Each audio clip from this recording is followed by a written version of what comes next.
તો મતગણતરી પહેલા જ નવસારીમાં કોંગ્રેસે હાર સ્વીકારી છે। પરિણામ પહેલા નવસારીમાં કોંગ્રેસે હથિયાર મૂક્યા। નવસારી કોંગ્રેસના ઉમેદવાર નૈશત દેસાઈ સ્વીકારી હાર સ્વીકારતાની સાથે નૈશત દેસાઈના ભાજપ પર સવાલ। નવસારીમાં ભાજપે બોગસ વોટિંગ કરાવ્યાનો આરોપ। નવસારીમાં ભાજપે કેટલાક લોકોને મતદાન કરવા રોક્યાનો પણ આરોપ। નવસારી બેઠકના કોંગ્રેસના ઉમેદવાર નૈશત દેસાઈ સાથે વાત કરીએ। નૈશતભાઈ, 4 જૂને જ્યારે પેટી ખુલશે ઈવીએમ કેવી અપેક્ષા છે? ખેર નવસારી લોકસભામાં કોંગ્રેસ માટે જીતવું મુશ્કેલ છે, પણ લીડ નહીં આવે એમની જે લીડ કઈ છે 10 લાખ લીડ, 7 લાખ લીડ, 6 લાખ, 5 લાખ લીડનો પ્રશ્ન નથી।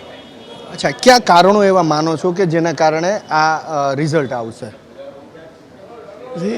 અત્યારે છેલ્લા 10 વર્ષમાં સિટિંગ સાંસદ અને આ સિટિંગ સરકાર 10 વર્ષની એની સામે થોડીક એન્ટી ઇન્કમ્બન્સી છે। બીજું કે સિટિંગ સાંસદ સામે પણ છે, અને અમને તો આશા છે કે ગુજરાતમાં 8 સીટ કોંગ્રેસની આવશે, 9 સીટ ભાજપની ઓછી થશે। પણ એમાં નવસારી તો નહીં હોય? સારી નહીં હોય, સાચી વાત જો કહું તો। ક્ષત્રિય આંદોલનની કોઈ અસર તમારી નવસારી બેઠક ઉપર ખરી? નહીં, કારણ કે ક્ષત્રિયોની બહુ સંખ્યા નથી, બહુ રેર છે, બહુ ઓછી છે। તમને કહું તો હાર્ડલી 30,000 વોટ છે, એટલે બહુ 0.1% હશે, વધારે નહીં હશે। અચ્છા, તમે કીધું કે એમની ધારણા પ્રમાણે લીડ નહીં આવે, તો તમારી ગણતરી પ્રમાણે ભાજપને કેટલી લીડ મળશે? એમણે છે ને છેલ્લા 1 કલાક 2 લાખ મત બોગસ નાખ્યા છે, એટલે 3-4 લાખની લીડ કરી, એનાથી વધારે નહીં, 3 લાખથી વધારે નહીં। અચ્છા, એ ક્યાં ક્યાં વિસ્તારમાં તમે જે આ વાત કરો બોગસ વોટિંગ? શહેરી વિસ્તાર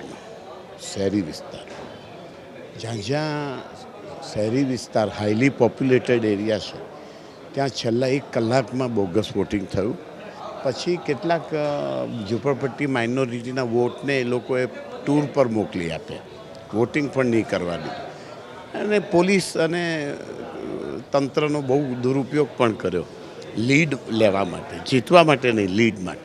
એ શક્ય નથી। ખૂબ ખૂબ આભાર નૈશતભાઈ। તો આ નૈશત દેસાઈ જે જણાવી રહ્યા છે, સ્વીકારી રહ્યા છે કે નવસારીમાં કોંગ્રેસ નહીં જીતે, એમની હાર થશે એવું મત ગણતરી પહેલાં જ તેમણે સ્વીકાર્યું। સાથે આક્ષેપ પણ કર્યો કે નવસારીના કેટલાક વિસ્તારની અંદર બોગસ વોટિંગ પણ કરવામાં આવ્યું અને કેટલીક જગ્યાએ મતદારોને મતદાન કરતાં રોકવામાં પણ આવ્યા હતા।